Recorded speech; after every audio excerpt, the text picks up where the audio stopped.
हमारे प्रिय आत्मन, ओम स्वस्ति अस्तु। आपके जीवन में प्रसन्नता रहे, आपके जीवन में सौभाग्य हो, आपके जीवन में सुख हो, आनंद हो। बहुत सारे लोगों के, बहुत सारे हमारे साथ जुड़े हुए लोगों के बराबर प्रश्न आ रहे हैं। व्हाट्सएप पर भी, यूट्यूब पर भी और पर्सनल भी वो मैसेज भेज रहे हैं कि चंद्र ग्रहण को लेकर के क्या होगा। आज जो 5 जून को चंद्र ग्रहण है, ये क्या है असल में? ये सब टेलीविज़न, और सिर्फ जो टेलीविज़न के ही ज्योतिषी हैं उनका एक प्रोपगेंडा है। ये शास्त्रों का कोई ज्ञान नहीं है, चीज़ों के बारे में कोई खास ढंग से समझते नहीं हैं। कुछ भी समझ में आया उसका एक भोकाल मचाना चालू कर देते हैं।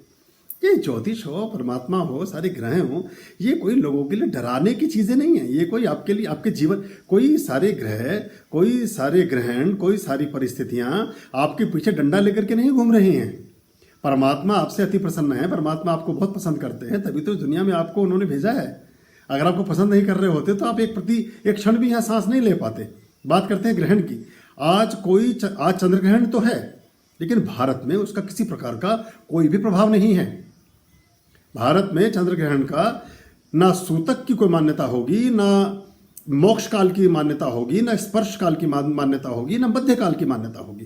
चंद्र ग्रहण के जितने भी तरह के उपाय हमारे शास्त्रों में वर्णित हैं, उनमें से किसी को भी कुछ भी करने की जरूरत आज है ही नहीं। होता क्या है, बहुत सारे लोग जिनको टेलीविज़न पर सनसनी पैदा करनी है, और वो ऐसे टेलीविज़न के बहुत सारे चैनल जिनको सिर्फ सनसनी बेच कर ही अपने टीआरपी को इंक्रीज करना है, टीआरपी बढ़ानी है, तो ऐसे सनसनी खेज चैनल और उन पर आने वाले सनसनीदार ज्योतिषी इस सब में बड़ा विश्वास रखते हैं। उन्हें लगता है कुछ चाहिए, फुटेज चाहिए। एक पहले रोग हुआ करता था, जब हम पुराने ज़माने में देखते थे, छपास रोग। अखबार में छपने के लिए लोग कुछ भी करने को लालायित रहते थे।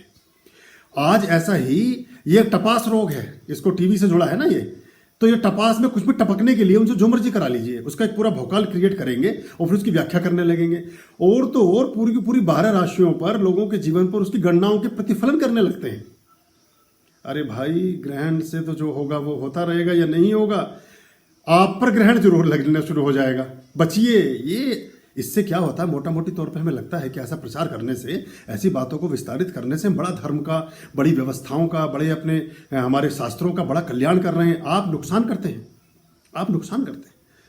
अंधविश्वास को पैदा करते हैं, गलत चीज़ों को प्रश्रय देते हैं, और जब गलत चीज़ें बहुत लंबे समय तक आप बढ़ाते रहते हैं और गलत चीज़ों को आगे अग्रसारित करते रहते हैं, तो अंततः वो अविश्वास में बदलती हैं। और उसकी परिणति ये होती है कि आप इस विद्या से लोगों को पृथक करते हैं, दूर कर देते हैं। अंततः आदमी को जब ये पता चलेगा कि ऐसा कुछ था ही नहीं किसी कहीं जाकर के, तो अंतिम सत्य तो सत्य है। सत्य किसी कालखंड में, किसी परिस्थिति में, किसी देश में, किसी दुनिया में कोई परिवर्तित नहीं होता, किसी युग में परिवर्तित नहीं होता। तो असत्य का प्रचार और गलत चीज़ों के तरीके से लोगों को डराना, फिर उनके 12 राशियों का विश्लेषण करना, उन पर क्या प्रभाव आएंगे, कि ये होगा वो होगा। टेलीविज़न को तो चाहिए ही सिर्फ इस तरह का मुद्दा जिससे वो आपके भय परोस सके और फिर भय को कैश कर सके। उसके लिए टेलीविज़न को विज्ञापन मिलने शुरू हो जाते हैं। बहुत सारे ज्योतिषी, जिन विचारों को क्या कहूँ मैं बेचारे शब्द इसलिए प्रयोग कर रहा हूँ कि अगर ज्योतिष जान रहे होते तो इस तरह की चीज़ों को करते ही नहीं कभी भी, फिर भी कर रहे हैं। मैं बताता हूँ आज के ग्रहण के बारे में। 5 जून 2020 आज के ग्रहण जो है उसके बारे में आपको बता रहा हूँ।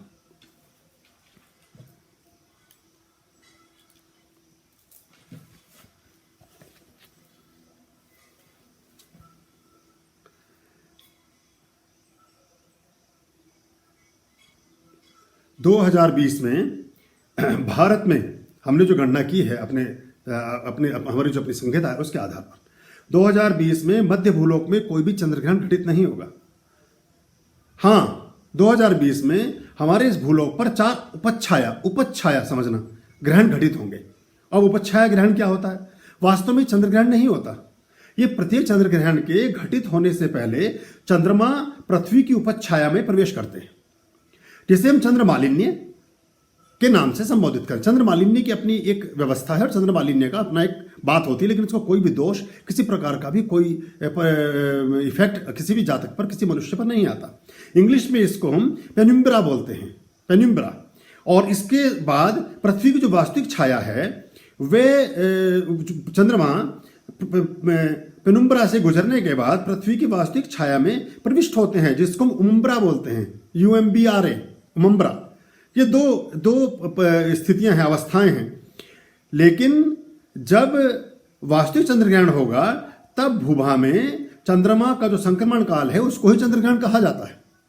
लेकिन अभी तो हमें कुछ भी बात करनी है तो इसलिए उस चीज को फैलाते रहते हैं। कई बार पूर्णिमा को चंद्रमा उपच्छाया में प्रवेश करते हैं। उपच्छाया शंकु से ही बाहर निकल जाती है। इस उपच्छाया के समय चंद्रमा का बिंब केवल धुंधला प्रतीत होता है, काला नहीं होता, तथा इस धुंधलेपन को साधारण नंगी आंखों से देख पाना संभव भी नहीं होता। हमारे शास्त्रों में हमारे जो विशिष्ट जन रहे हैं, जिन्होंने पूरा गणनाएं की हैं हमारे सारे ग्रहों की, उन्होंने इन उपग्रहणों को उपच्छाया में चंद्रबिंब पर मालिन्य मात्र आने से उच्च कोटि के ग्रहण की कोटि में रखा ही नहीं है। इनको हम ग्रहण मानते ही नहीं हैं, क्योंकि ये जो उपच्छाया है ये ग्रहण का कोई भी इफेक्ट उत्पादित ही नहीं करती, उत्पन्न ही नहीं करती। प्रत्येक चंद्र ग्रहण घटित होने से पहले तथा बाद में भी चंद्रमा को पृथ्वी की इस उपच्छाया में से गुजरना पड़ता है। जितने भी चंद्र ग्रहण होते हैं उसके जो उपच्छाया होती है वो सदा सर्वदा होती है, लेकिन उसका हम कभी भी विचार नहीं करते हैं। इसे ग्रहण की संज्ञा भी नहीं दी जा सकती है। तो ये हमें ध्यान रखना चाहिए। 10 से 11 जनवरी 2020 को शुक्रवार के दिन, पूर्णिमा के दिन ऐसा उपच्छाया ग्रहण था। अब 5 से 6 जून की रात्रि में ये उपच्छाया ग्रहण है। फिर इसके बाद 5 जुलाई 2020 को संडे का दिन होगा, उसमें भी उपच्छाया ग्रहण होगा। और चौथा ग्रहण होगा 30 नवंबर 2020 को, वो भी उपच्छाया ग्रहण है।